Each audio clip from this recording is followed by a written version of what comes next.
Howdy there, ladies and gentlemen. This is the Hypersonic 55, and I'm coming with another film review. And today's film review comes in the shape of the film Prometheus. Now, before this film came along, the hype was insane. I remember after the teaser trailer came out in December, everybody thought that this was going to be the film of the year. This was going to be the film to beat. They thought it was going to be better than The Avengers, The Dark Knight Rises, and even going as far to say it was going to be a lot better than The Hobbit. And I was like, psh, whoa, man, you better step back for a second. I don't think that's going to be true, but I'm assuming this film will be good. But over time, the trailers happened to win me over. I was thinking, wow, this film could be good. This could be Ridley Scott's, best film in years. And I was hyped. So, I went to see the film about a week ago, actually. And do you want to know my thoughts? Well, I'm going to tell you in this review.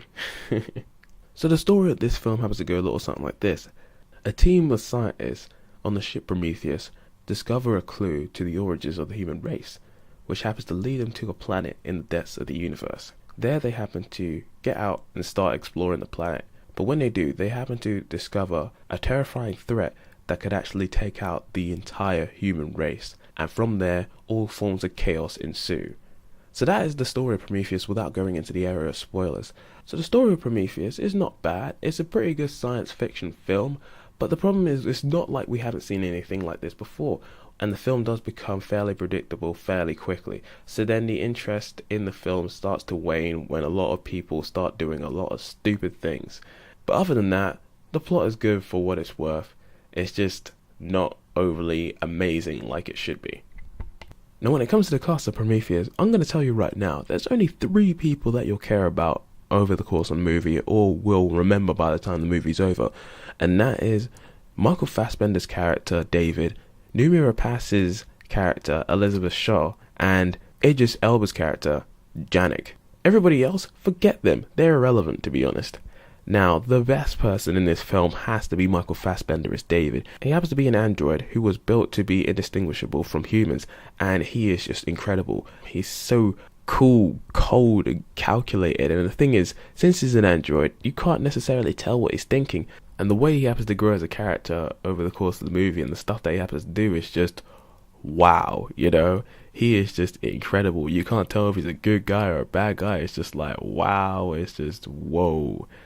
Now, Noomi Rapace's character, Elizabeth Shaw, it happens to be an archaeologist, and she's alright. She's just a bit dull and a little predictable and really, really annoying in certain scenes. You'll see what I mean when you watch the movie, but otherwise, she's alright. But you know what? I think I need to give a mention to Idris Elba's character, Janek. He just happens to be the captain of Prometheus. He's such a cool, calm, collected geezer. He's just there just to do his job. He just drives the ship and nothing more than that. And, you could just vibe off the guy. It's just great. And, I just loved him. He was just so funny and jokes in this movie. A lot of the stuff he said is just hilarious. So I just thought I'd have to give him a mention as well. But other than that, the rest of the cast are just really one-note, dull, stereotypical characters that you've seen before in a lot of other horror movies. You just know that these guys are going to die. With a crew of around 17 people, you're just thinking, oh crumbs, a lot of those people are going to die, right? And yes, a lot of them do. Other than the 3 people that I mentioned before, the rest of the cast are irrelevant. Now when it comes to the presentation of Prometheus, one thing that this film does not do wrong is its presentation. The film looks insanely good. The scope of the film is absolutely massive.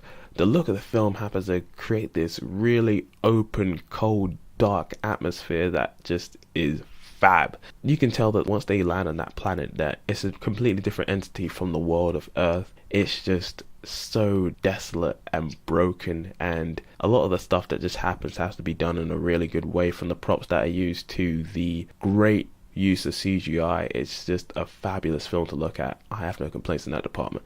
And the soundtrack, well, the soundtrack for what it's worth is good, but it was not nearly as memorable as I'd hoped it would be. I was hoping Prometheus was going to be one of the sort of films that had a soundtrack to match its awesome visuals, but unfortunately that didn't come to pass. The music in the trailers sounded great. How come it didn't sound great in the film? Psh, I don't even know, ladies and gentlemen. I don't know. So with all the stuff that I've said before in mind, is Prometheus a good film? Well, yeah, it pretty much is.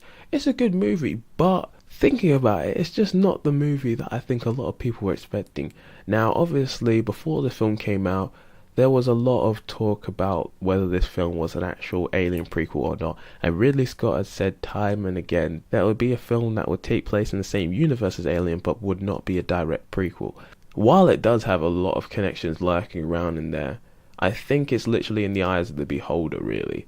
There are definitely elements of Alien in there that I feel, relate to the first Alien movie in a lot of ways.